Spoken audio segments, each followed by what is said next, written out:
Congratulations. I've been a minister for 34 years. I've authored books. I've traveled all over the world and preached. I've taught seminary. I've studied church history and politics now for almost 35 years.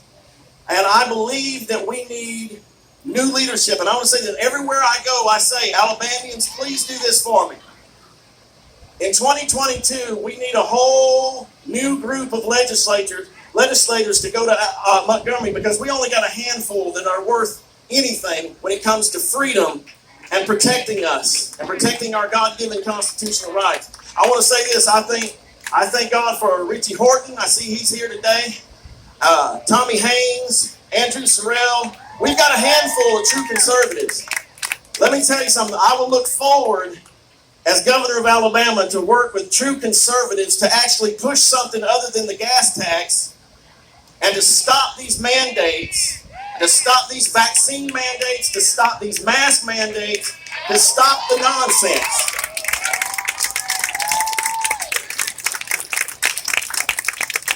I was speaking to the Republican women of Trustville a few weeks ago, and I told them, I said, look, there's one thing I can tell you. I'm not a politician. I don't have that in me. But one thing I do have in me.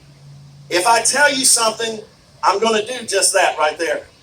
Now, I know we're in trouble. We've got 8 more months to the primary. May 24th, 2022 is the Republican primary, where I hope you vote for me so we can help Kay Ivey retire.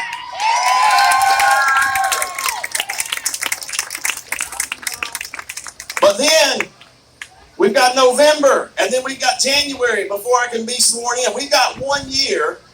And people are losing their jobs right now. And people are emailing me. They're calling me. People are coming up to me. I'm losing my job now.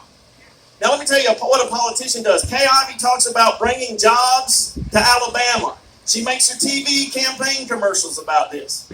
But let me tell you right now, she could have stopped this last regular session.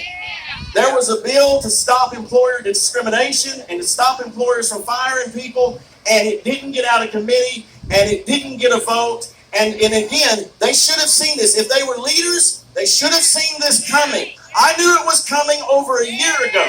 I wrote about it. I said, they're going to push a dangerous vaccine, and then they're going to mandate it. And I was called a conspiracy theorist.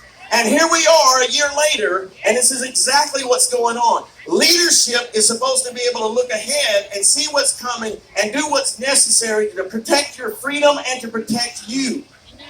And folks, it took me 5 minutes to look up the scientific studies about masks. I looked up all the scientific studies from the 70s up to the 80s. They don't work. We know they don't work about any respiratory, airborne type virus. And we should never, ever be putting these masks on our children. It is terrible what is going on. So I want you to know that I am against all these mandates. I am against this total false push and fear-mongering that we see from the media and the left-wing media and even the rhino Republicans that we have both on the federal level and the state level. We have got to remove them. Now, I know some of you are discouraged because of the voter fraud and the election fraud that happened. Alabama, we've got a good chance. Let's do like what happened in 2016. There was still voter fraud in 2016, but Trump voters overwhelmed the voting fraud, or he would have never won. Let's do that in Alabama. I don't think we have the level of problems some other states have, but we do have some problems. But let's overwhelm it. Now, I want to say one more thing before I quit today. Again, I appreciate you having me so much. When we talk about education, I know a lot of you are very frustrated with these school boards. And I just want you to know that my plan's a whole different thing. I found out the other day that in Florida, in 2017, Florida K-12 public schools were ranked 29th in the country. Alabama's 50th right now. But Florida was ranked 29th. Governor DeSantis came in, executive order. He did 2 things. He removed Obama's Common Core curriculum, which we know is socialist.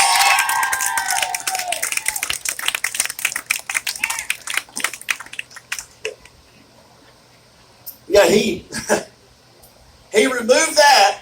He removed the Common Core curriculum, and then they expanded their school choice programs and made 56% of their state's parents and with children eligible for school choice. They went from 29th to 3rd in 4 years. Here's what I say. Why go to 56%? If we do a total school choice, school voucher program in Alabama, what we do immediately is we remove the need for any of these city, county, or state school boards because each school would become autonomous. In my plan, I want to make a parent board voted by the parents that have children in the school to keep that school accountable to them. The state is out of it. We get the state out of it, and we don't have to deal with this anymore. Because if they start doing it, that parent board can deal with that school, or they can take their children and their voucher and go to another school. Folks, the state of Alabama has failed in these regards, and we must get the state out of the education business, period. And so that's another thing I want to do. And again, that's about freedom. I believe every parent should have the choice of what school they want to send their children to and what they want to deal with, whether mask or no mask or vaccine or no vaccine. They should have the choice. And right now, we just don't have that freedom. But folks, I tell you right now, I hope all of you need to bombard Kay Ivey's office. Bombard the legislators up there in Montgomery, because we really do need to get a special session to get Richie Horton's bill, HB 31, passed to stop people from losing their jobs. If I was there now, we would do it now.